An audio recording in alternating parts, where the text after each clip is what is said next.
it started off as a headache. Yeah. And I just and thought, this was like towards the end. This was towards the end, literally. Crazy. Before a couple of weeks, Yeah. maximum I'd say, before I came to see you. Yeah. That is mad. I woke up in the morning. Yeah. And it started off as a headache. I just thought, oh, it's just a normal headache. I'll sleep it off. It's now afternoon. We all have that mentality, you know, sis. I'm like, this is more than a headache. That mentality. Let's just sleep it off. Yeah. You may not even wake up. Right. Crazy. You know, even where it probably be solved because I can't feel that no more. That is mad. It's building, and I'm like, this must be a migraine. But I'm like, hold on a minute. I can still look at the daylight. Yeah. I can still watch the TV. I can still be in the light on my phone. This is not a migraine, because when I have migraines, I cannot take any light. So like, this is not a migraine. This is not a headache. Then it kept building. It's now 5 o'clock in the evening. Remember, I'm eating and everything. I'm not feeling nauseous. I'm not vomiting. Nothing. It's just a pain on the left side of my head, above my eye. Yes. This section here. Yeah. And then I felt pressure behind my eye. Yeah. It's building and building and building. I was on the phone to Anais now. I said, you know, I've just got a headache. I just don't know. Like, it's not going. And I said, you know what? If it doesn't go, I'll go to hospital tomorrow. Yeah, the Sunday. It is now midnight, Uche. I couldn't sleep. I couldn't even sleep it off. Then it got so bad. Every time I moved to turn in the bed, it felt like someone had an iron, a nail, and a hammer, and was boom, knocking, boom, boom in my head. Every time I moved, every time I shuffled up the bed, every time I lifted my head, I couldn't even walk without the pain. And I said, no, I'm going to the hospital. I called my mum. I said, Mum, I need to go to the hospital. She came, she looked at me, she goes, oh my God, she goes, you need to go to the hospital. She goes, you don't look right. You don't look right. Something's not right. I got in a cab, we went to the hospital. I'm sitting there now, they're giving me morphine. They can see I'm in visible pain. At this point, I can't even walk from the chair to the thing. And I'm like, my mum is supporting me to walk because I'm like this in pain. You're leaning, you're keeling over. They're giving me morphine. It wasn't a throb, it was just like someone's drilling into your head. I can't explain it. They're giving me morphine. I'm sitting there. I just feel all loose and everything, but the pain is even more heightened. I said no. I said, is there something else you can give me? They said no, because we're giving you morphine now. We can't give you anything else. Like, we just have to wait until the doctor sees you. So I'm sitting there, babes. I didn't sleep. How did you connect it to hair? How did you know it was your hair that was causing all of this? I was just lying there, looking out the window. And then there was that voice here in my head and said, take out your hair. Look at that. And it's not like you did, it said take out your hair. Take out your hair. Immediately after you did it. This is 10 months in. Yeah, and I'm just literally lying there, looking at the window thinking, what is wrong with me? Yeah. Like, I've got this pain. And I'm just like, you know, you just surrender, like, do you know what it is, what it is? But it was a silent surrender, you know, you're just like, do you know what? Silent literally, surrender. The voice right there, like right in my ear.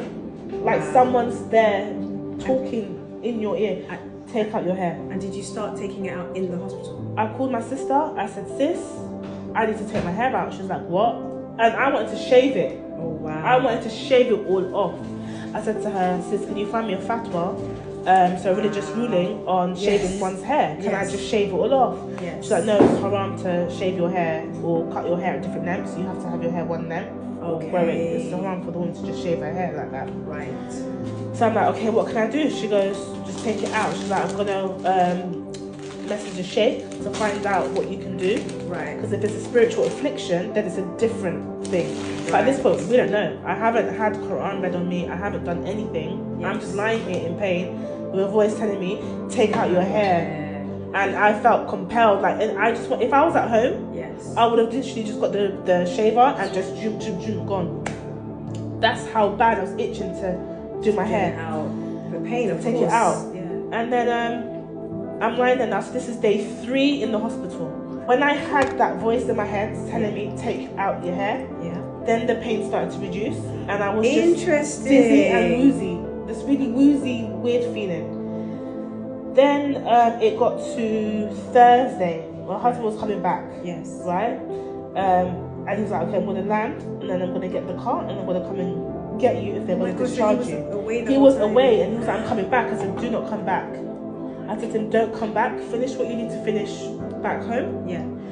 And then get here. I said to him, I'm going to be fine. This is Yeah, after I had the voice. Thinking. This is after I had the voice Baby in my wife. head. He's thinking my wife, my baby, they're in hospital, what the hell's Yes. going on? I I'm said in to him, Philippines. no, don't come back. Yes. Stay there. It's fine. I'm going to be okay. Yes. Yeah? When you land, class, I'm probably either still going to be here or I'll be at home. Yes. It's one of the two. That's it. You're not going nowhere. Right. So he's coming back now on the Thursday. They've told me, okay, they're going to discharge me. But if I have any other symptoms of preeclampsia or whatever it is, to come back in, because they can see it's not preeclampsia. Yeah.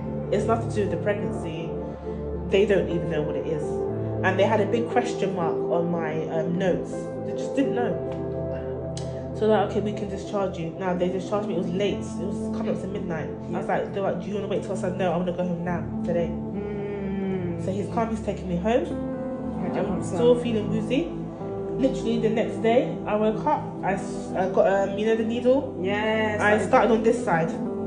Started unpicking, Getting that hair unpicking, and the more I started unpicking, Release. it's like there was a pressure that was coming off of my head. I can't explain it. Had you booked with me yet? Had you booked your consultation yet, or you didn't even think about it? You were just. I haven't booked a consultation with you.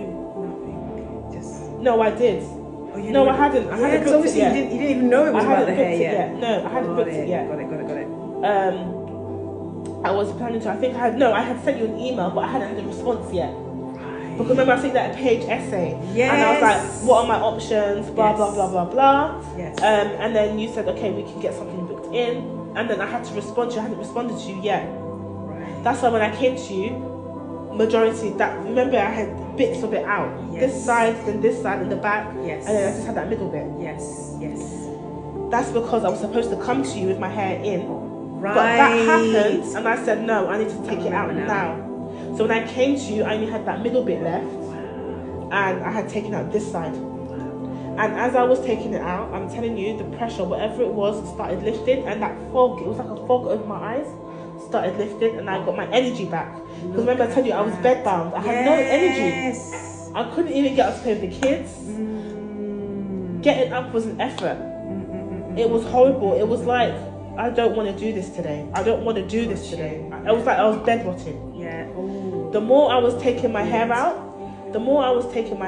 is the more I felt like me again. I even went to sit downstairs. I hadn't sat downstairs in weeks in the front room. I hadn't, yeah? And then I stopped because I felt a little bit better. And I had more hair on this side at the front. When I tell you, Che, the pain came on this side. No way. The pain came on the Spirit right said hand you need side. to carry on whatever you're Continue, doing. yeah. Don't stop. So I had to start picking that out. That's why the whole front was out and the sides here. Don't mess with the And it spirit, was you just know. this middle bit that was left in. Don't mess with the spirit. That's happened to me. See, this is when I tell people that this is not a hairstyle, and there is a spiritual connection to style. I know some people just say, "Oh, it's all foo-foo, it's over the top, you're thinking too much," and I think you're thinking too little. If I'm honest. So don't let any random person put their hand in your hair. Yeah. Okay? Especially when you're at your most sensitive points, like being pregnant. You know, like it's Be cautious of who touches your crown because it does matter. Yeah, that's what happened to me. And then I came to you, Yeah.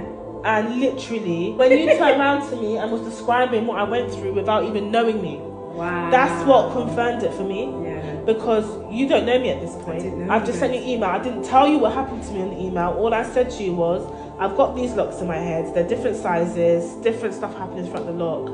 What are my options? Can I do this? Let me know when you see me in the consultation. I hadn't told you what happened to me in hospital. I hadn't shared nothing. I literally got to Uche's chair. And something, you know, I don't talk like this to anybody. Like, I keep everything to myself. So the fact that because I don't talk. Like, there's people that have known me for years, they still don't know nothing about me. People at work, they don't know nothing about me. How was your weekend? I was fine. What did you do? We just chilled. Every weekend I just Nothing. chilled. There's nothing for me to tell you. Same. Legit. Me. That's how I am. I don't talk to no one because this is what happens. It affects your health. It makes you sick. Yes. You You're absorbing other people's negative energies. Oh. And then you wonder why you can't get. I couldn't get out of the bed. You see, that could have taken your. That could have ended you. You know. House What a story. is Auntie Mina. Thank you and for Grandma. sharing. No problem.